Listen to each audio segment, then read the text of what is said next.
Welcome to Coverings 2022. Who got in today? Who flew in today? One, okay. Where'd you come from? India. Wow. Lots of long flight. All right. Who flew in yesterday? Anybody flew in yesterday? Where did you come from? Oklahoma. Very cool. I'm Jamie. I'm with Crossville Inc. I normally work behind a computer, so bear with me. So I work with Crossville Inc. in digital marketing. With me today, I have Hajar. She comes from Italy. This is Michael from Matacad from Philadelphia, Pennsylvania. So welcome, everybody. So glad you guys can come out today. I'm going to ask you a few questions, so no cheating. Do not pull out your cell phones.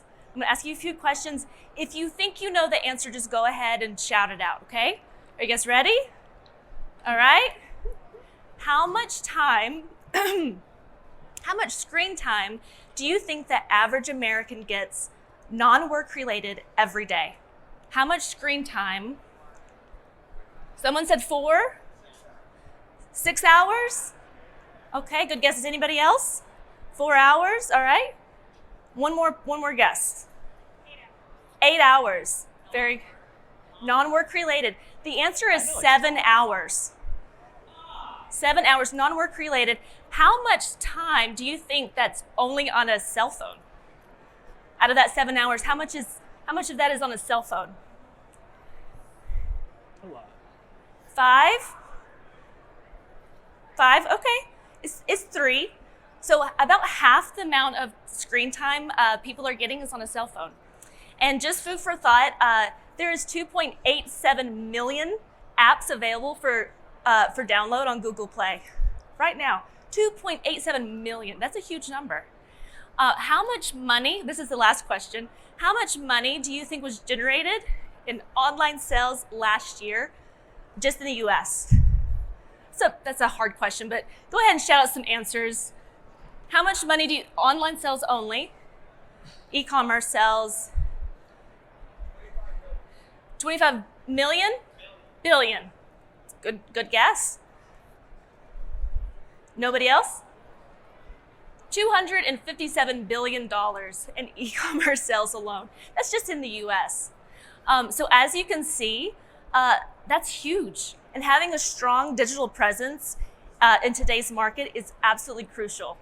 So we're gonna go over some of our digital assets and some of our digital tools that Matacad has developed for Crossville Inc. Michael's gonna show this to you right now. Cool. Thank you, Jamie. Yeah, so the question we want to answer is this. What are the latest innovations in digital visualization technology? But before we begin, it's important to think about how the world has changed with respect to digital tools. Just like Jamie said, there's a shift towards digital tools. And in the last couple of years, this shift has only gotten faster. So the question becomes, how has our industry responded to this shift in digital technology? And we know that when you're talking about tile, it's really important to touch and to see a physical product. And that has led us to be hesitant sometimes in the industry to adopt certain digital tools. But if you're talking about renovating or remodeling a space, these tools can provide enormous benefits to homeowners. And this is where I want to jump into the digital experience offered by Crossville, because I think it is a great example of how to implement these solutions to connect homeowners and professionals and to really enhance the digital consumer experience. So let's imagine we have a homeowner that wants to redo their kitchen or their bath. What do? Usually they hop online, they start with a Google search, they look for room scenes of products and of styles, and to get inspiration or ideas for their own project. And that is where our first innovation comes into play. It is an online room visualizer. So this is the one on Crossville's website. It is a great tool because what does it let you do? It lets you swap out the walls, the floors, and the countertops, and put in different products and start playing around with ideas, with products to get inspiration. A lot of times, these tools often include a feature to take a picture on your smartphone, upload your own photo, and put in the products of a manufacturer and see them in your own space, right? The latest technology uses artificial intelligence, so it's really easy for a consumer because everything's automatic. This room visualizer is technology that came onto the market a few years ago, and it's widespread now across the industry, being used really well. But what comes next? So once you get some ideas, you get some inspiration, if you are a homeowner that's a little bit more DIY oriented, or if you are, or if a homeowner is working with a professional, they can use something like an online room configurator. And this is Crossville's tile planner. So again, this is available on the web. And it lets you build a custom 3D space, a 3D model, almost like a mini CAD tool, to visualize a space before you make a final decision on product or color or layout, or you start an expensive installation. And then you have to go tearing down things and cost money. So it's better to see beforehand. So how does it work? We start with a blank room. We put in the measurements of our room. We can see it in 3D. We lay our tile on our walls and our floor.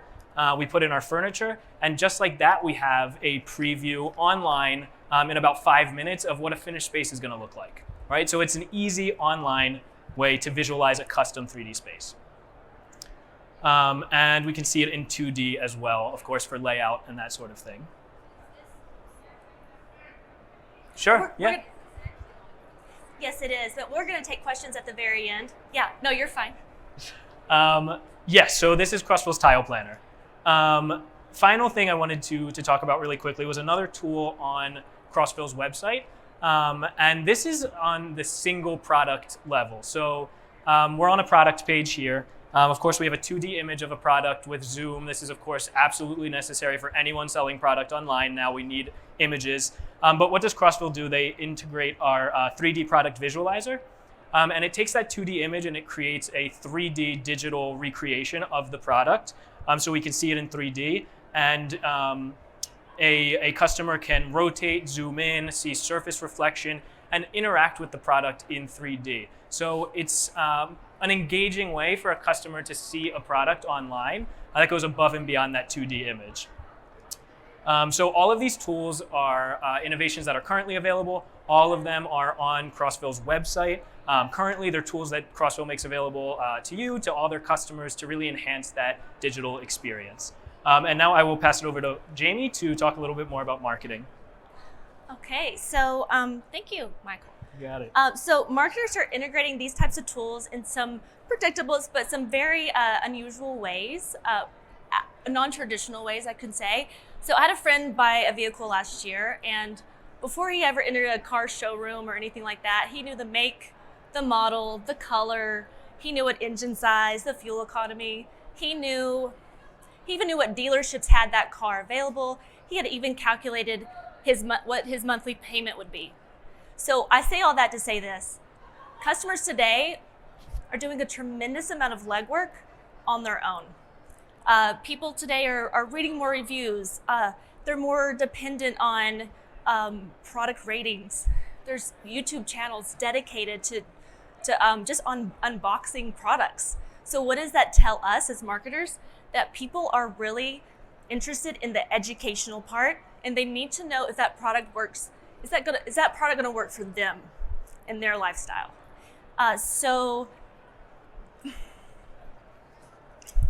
Sorry, I think Hagar is going to talk a little bit more about how we're going to integrate that into the sales floor. Thank you, Jamie. Can you guys hear me? Yeah. So okay, now the final question that we'd like to answer is this: how do digital tools support in-person selling experiences? And this is really the most interesting question for us, as it's what we ultimately need to understand in order to make the right use out of technology. Let's say that digital tools, as we envision them, play a supporting role to in-person experiences and to the whole sales process, really. What I mean to say is that these tools are, in our industry at least, they cannot, should not, and will not replace in-person experiences, sales associates, and even the need for homeowners to touch, feel, and see physical products. What these tools can offer customers, however, is a new way of accessing products and a new way of beginning and supporting their whole remodel project on their own from the comfort of their own home. I think this is the secret when it comes to thinking about how we can implement technology successfully in our business. It's really, really important that these tools are a medium to reach a goal and not the goal in and of themselves. We need to leverage digital technology and pair it with both the physical product and the physical interaction in order to build a new consumer experience, both digital and physical, and in the end, drive in-store sales. Realizing this, according to us, is what will allow market leaders to elevate their customer service, their professionalism, and their human interaction with their customers using technology, and avoid falling into the very dangerous trap of technology becoming anonymous and automated, which is what we definitely do not want. Now, this is how we think that these tools can help us in our industry, can support our industry, and this is exactly what Crossville is doing very well on their website in their digital offering.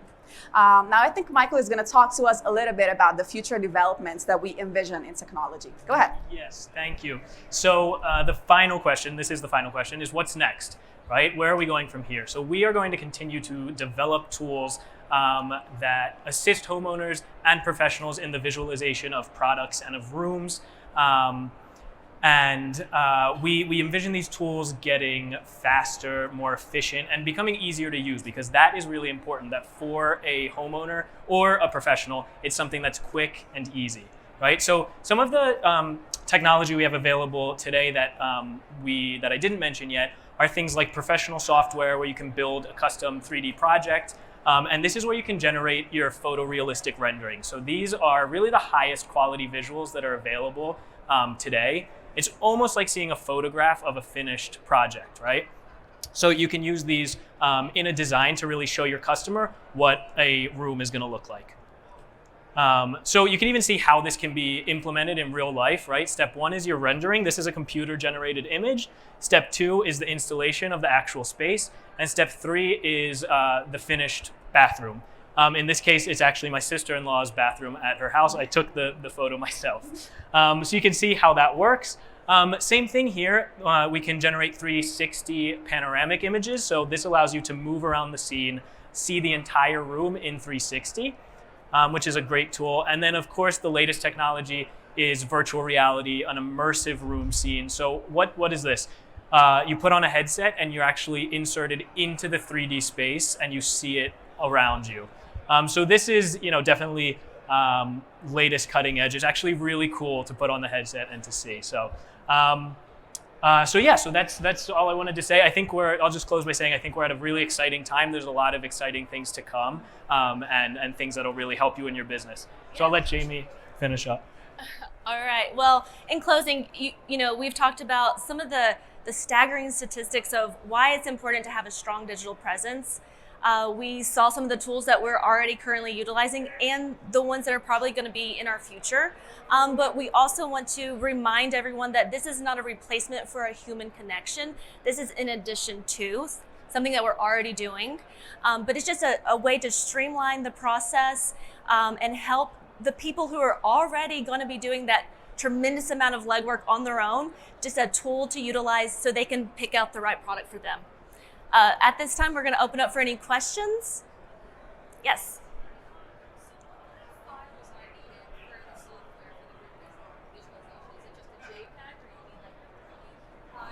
Yeah, I apologize. That's a great question. So, and it depends on what kind of technology you're utilizing. So on Crossville's website, for example, we already have all of the tile loaded into the software for all of our tools. So something like that 3D image that you saw, that's something that we process beforehand, starting from a JPEG, from an overhead standard tile image. And then we have some internal processes to recreate some other aspects of it, metadata. For something like to generate one of these room scenes, for example, this is something you can build in our software using 3D files that are already available in our library. So, furnishing items, if you're familiar with CAD tools, you can drag them and drop them in. And for a tile, we start always with a JPEG image. So, that's a great question. Yeah. Anybody else have a question? Yes. Can you say that again? Can you upload your own Tiles. Yeah, so it depends on the tool you're using. For something like our professional software with these renderings, yeah, you can upload your own. So something like this, you can upload your own tile and generate those renderings, yes. Are there any other questions? All right. Great. All right, well, we're in the Crossville Inc. booth. If you guys want to stop by and see us in person, we thank you for coming out today and enjoy Coverings 2022.